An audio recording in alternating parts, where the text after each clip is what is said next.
அனைவருக்கும் வணக்கம். இறையத்திற்கு வந்துள்ள அனைத்து நல்லுள்ளங்களுக்கும் நன்றி. இன்று நாம் காண இருப்பது விஷ்ணுபதி புண்ணிய காலம் பற்றியது.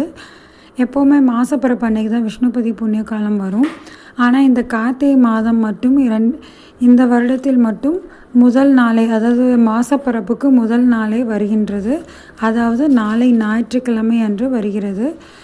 திங்கக்கிழமை அன்னைக்கு தான் நமக்கு மாதம் பிறக்கின்றது, கார்த்திகை மாதம். ஆனால் ஞாயிறன்று விஷ்ணுபதி புண்ணிய காலம் இருக்கின்றது.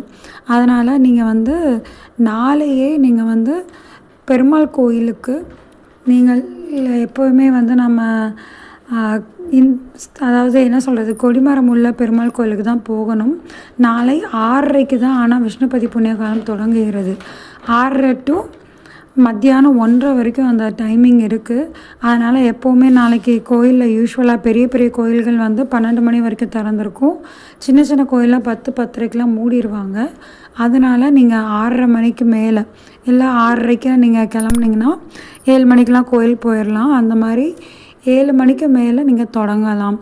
இந்த 27 வாட்டி சுற்றி பூவை வைத்து வழிபடுவது, அந்த 27 சுற்றுக்கும் ஞாபகம் மறதியாக இருக்கக்கூடாதுங்கிறதுக்காண்டி வீட்டிலேருந்து 27 பூக்களை நீங்கள் எடுத்து வைத்து கொள்ளலாம். வெள்ளைப்பூ, தாமரை பூவாக இருந்தால் ரொம்பவும் சிறப்பு. அதை தவிர நீங்கள் நல்ல வாசனை உள்ள மலர்களை எடுத்து செல்லலாம். என்னால் கோயிலுக்கு போக முடியாது அப்படின்னு நினைக்கிறவங்க மானசீகமாக கோவிலை உங்கள் மனசுலையே கற்பனை பண்ணி நீங்கள் 27 வாட்டி சுற்றி வருவது போல் கற்பனை பண்ணிக்கோங்க. அங்கே ஒவ்வொரு சுற்றுக்கும் உங்கள் மனசுக்குள்ளேயே சுற்றிட்டு நீங்கள் ஒரு பூவை நீங்கள் அந்த சாமியின் பாதத்தில், பெருமாள் படம் இருந்தாலோ பெருமாள் சிலை இருந்தாலோ அவரின் பாதத்தில் நீங்கள் காலடியில் அந்த பூக்களை வைத்து ஒவ்வொரு சுற்றுக்கும் நீங்கள் ஒரு மந்திரத்தை சொல்லி கொண்டே வைத்து கொள்ளலாம். இதுவுமே ரொம்ப ரொம்ப பவர்ஃபுல் தான். போக முடியாதவங்க எப்படியும் செய்யலாம். நான் எப்போவுமே இப்படி, அதாவது கோயிலுக்கு போக முடியாதுன்னா இப்படி செஞ்சுருக்கேன். அதுவுமே ஒரு பலனை தரக்கூடியது தான்.